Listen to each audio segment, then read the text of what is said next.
2025 K리그는 쿠팡 플레이와 함께하세요. 쿠팡 플레이와 함께 하세요. 마모스! 안녕하세요. 빅버드 게임이론입니다. K리그1이 K리그2보다 먼저 개막한 탓에 이번 시즌은 K리그1 경기 영상으로 먼저 인사드리게 되었습니다.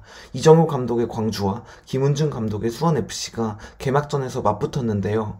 광주는 이희균, 허율, 정호연 등 이번 겨울에 전력 이탈이 컸음에도 여전히 수준 높은 경기를 선보였습니다. 비록 경기는 비겼지만 주축 멤버가 대거 이탈했음에도 이정효 감독이 어떻게 좋은 경기력을 보여주었는지 광주의 공간 활용, 김은중 감독의 대응 순서대로 살펴보겠습니다.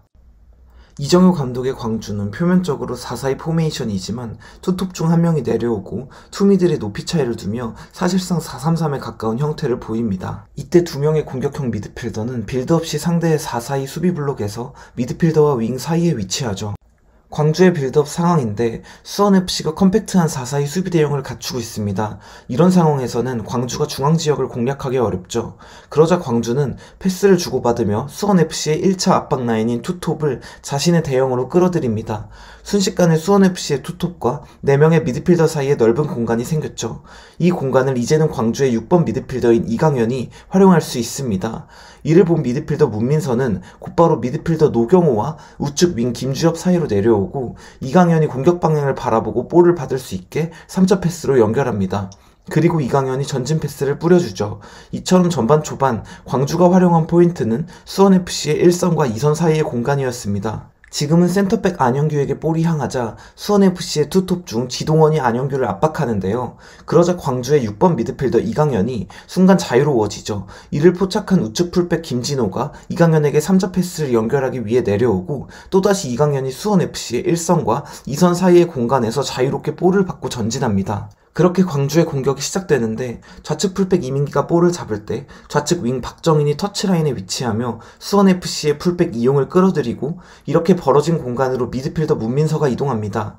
벌어진 수비 간격을 메꾸기 위해 노경호가 문민서를 따라가는데 그러자 노경호, 이재원의 투미들 사이 간격이 벌어지고 이 공간으로 스트라이커 박인혁이 내려오죠. 그리고 이때 문민서는 영리한 움직임을 보여줍니다. 하프 스페이스로 침투하며 상대 미드필더를 끌어들이고 난 뒤 그대로 중앙으로 침투해 위협적인 찬스를 만들어내죠.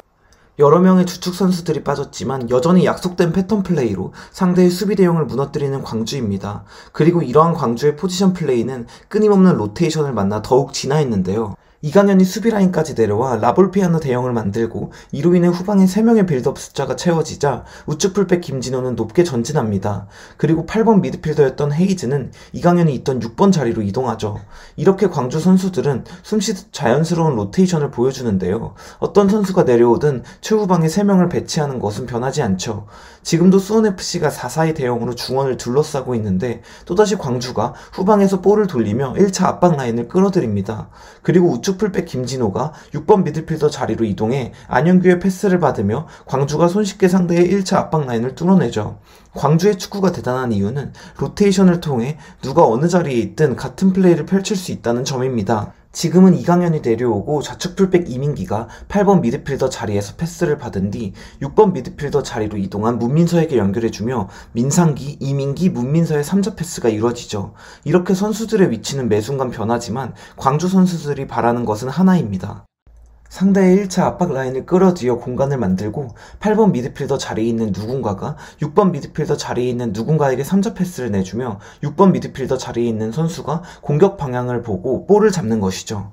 이렇게 이정효 감독은 이날 로테이션을 기반으로 한 포지션 플레이의 정수를 보여주었습니다. 수원FC는 전반 내내 광주의 공격 전개를 막아내지 못했죠. 이강현이 내려가 3백을 만들고 이번에는 우측 풀백 김진호가 6번 미드필더의 역할을 수행합니다. 미드필더 문민서는 좌측면으로 빠지고 좌측 윙 박정인이 8번 미드필더 자리로 이동하며 좌측 풀백 이민기는 높이 전진합니다. 수원FC의 미드필더 노경원은 순식간에 6번 미드필더가 된 풀백 김진호와 8번 미드필더가 된 윙어 박정인을 모두 견제해야 하죠. 그렇게 벌어진 투미들 사이 간격으로 문민서가 전진 패스를 투입하고 광주가 손쉽게 공격을 전개합니다. 포인트가 방향 전환 혹은 깊은 공간으로의 침투 패스를 시도할 수 있는 타이밍이 나왔는데 한 번씩 망설일 때가 있어요. 그렇군요. 네. 자, 크로스 올라갑니다. 전반 40분에 나온 이 장면은 현재 광주의 축구를 가장 잘 보여주는 장면입니다. 이렇게 본래의 포지셔닝을 취하다가도 8번 미드필더 헤이즈가 내려오자 우측 풀백 김진호가 하프 스페이스로 이동하는데, 이때 우측 윙 김한길이 상대 풀백을 터치라인에 고정시키면서 발생하는 수비수 사이 간격으로 김진호가 그대로 침투합니다. 8번 미드필더가 된 김진호를 막기 위해 미드필더 노경호가 김진호를 따라가고 다시 수원FC의 중원이 비어버리는데요.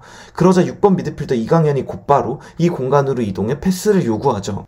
이렇듯 끊임없는 로테이션을 기반으로 한 포지션 플레이는 이제 광주 선수들에게 매우 자연스럽게 녹아들었습니다. 매년 주축 선수들을 대거 떠나보냈지만 이정효 감독이 구축한 시스템은 이제 광주의 가장 큰 무기가 되었습니다. 자, 접고 들어옵니다. 왼발. 이날 이정효 감독은 공격뿐만 아니라 수비 측면에서도 뛰어난 전략을 보여주었습니다. 광주는 수비 상황에서 우측 윙 김한길이 수비 라인까지 내려와 5백을 만들며 5-4-1 대형을 형성하는데요. 김한길이 5백을 형성해준 덕분에 우측 풀백 김진호는 스토퍼로서 보다 적극적으로 전진할 수 있었습니다. 김진호가 전진해도 최후방의 수비 숫자 4명을 확보할 수 있었기 때문이죠. 광주의 이러한 수비 전략은 수원FC의 핵심 플레이메이커 안데르손을 막는 데 큰 효과를 발휘합니다. 만약 광주가 4-4-2 대형으로 수비한다면 풀백이 안데르손을 따라 전진할 경우 측면 공간을 허용하는데, 윙어 김한길을 처음부터 내려 5백을 만들며 김진호가 안데르손을 따라 적극적으로 전진할 수 있었죠. 또한 5백 체제에서 상대적으로 발이 느린 센터백이 스토퍼 역할을 맡는 것보다 발빠른 풀백이 스토퍼 역할을 맡을 경우 보다 빠르게 전진하고 빠르게 수비 라인으로 복귀할 수 있다는 점을 잘 활용했는데요. 마크 대상인 안데르손이 제공권이나 몸싸움이 뛰어난 선수가 아니기 때문에 윙어를 내림으로써 센터백이 아닌 풀백을 스토퍼로 활용한 선택은 정말 탁월했습니다. 전반 내내 김진호가 안데르손을 따라다녔고 수원FC는 위협적인 공격을 펼칠 수 없었죠. 공격이 풀리지 않자 안데르손이 우측 하프 스페이스로 이동하는데요. 그러자 김진호가 했던 역할을 이번에는 센터백 민상기가 수행합니다. 패스가 김주엽에게 향하자 민상기가 전진해 안데르손에게 가는 패스를 가로채죠. 이렇게 전반전 광주는 공수 양면에서 수원FC를 상대로 완전히 우위를 점했습니다. 직접 몰고 갑니다. 박인혁.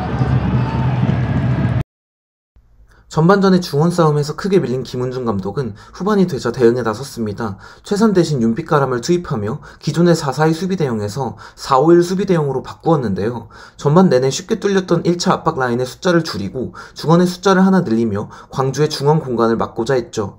중원의 숫자를 늘린 김은중 감독의 선택은 곧바로 효과를 나타냈습니다. 전반 내내 문제를 일으켰던 투미들 사이 간격에 윤빛가람을 배치하며 공간을 차단하고 중원의 숫자를 늘림으로써 광주의 중원 공격을 막아낼 수 있었죠. 자, 반대쪽을 봤는데 이렇게 수원FC의 수비 대형이 안정감을 되찾자 점차 안데르손을 중심으로 한 빠른 역습이 살아나기 시작했습니다. 연결됐습니다. 안데르손 왼발 슛! 이렇게 후반전에는 수비 밸런스를 끌어올린 수원FC가 빠른 역습으로 경기의 흐름을 조금씩 가져오는 양상으로 경기가 진행됐죠. 슛! 살짝 벗어납니다. 한편 중앙 공격이 막힌 광주는 후반전에 주로 측면 지역을 공략했는데요. 뛰어난 수비 가담을 보여준 김한길을 빼고 아사니를 투입하며 측면 공격의 비중을 높였죠. 그런데 광주가 보여준 측면 공격에는 한 가지 패턴이 있습니다. 광주의 스로잉 상황인데 광주는 우측면에서 중앙으로 볼을 연결하며 측면에 밀집된 수원FC의 수비진을 중앙으로 이동시킵니다. 그런데 좌측으로 반대 전환을 하지 않고 다시 우측의 아사니에게 연결하는데요. 수비진을 중앙으로 몰며 측면 공격수에게 공간을 만들어주는 방식이죠. 이는 세임사이드라고 불리는 공격 패턴으로 아스날의 아르테타 감독이 자주 활용하는 세부 전략으로 알려져 있습니다. 지금도 헤이즈가 우측에서 중앙으로 볼을 몰고 가며 수원FC의 수비 대형을 중앙으로 이동시키는데요. 이때 우측면에서 아사니가 전진하고 다시 우측으로 열어주며 아사니는 넓은 공간을 부여받죠. 왼발! 이렇게 후반전에는 광주가 꾸준히 수원FC의 측면을 노립니다. 그리고 아사니 슈팅까지 나와야 되는데요. 네. 굴절! 자, 새콤볼 잡았습니다. 그리고 수원FC는 안데르손을 중심으로 직선적이면서도 날카로운 공격을 선보이죠. 공간 노립니다. 잘 꺾었어요. 자, 싸박이 잡았습니다. 그리고 아반다 왼발 크로스 올라갑니다. 헤더 처리. 안데르손. 하지만 양팀 모두 득점을 만들지는 못하고 양팀 감독의 치열했던 전술 싸움이 이렇게 마무리됩니다. 그대로 왼발 슛! 주축 멤버가 대거 빠진 광주가 첫 경기부터 승리를 가져오지 못하며 우려의 목소리가 나오고 있는데요. 하지만 이날 이정효 감독이 보여준 시스템은 더없이 훌륭했습니다. 이상으로 K리그 1 1라운드 분석을 모두 마치고 저는 안산에서 펼쳐지는 수원의 개막전 분석 영상으로 찾아뵙겠습니다. 시청해주셔서 감사합니다.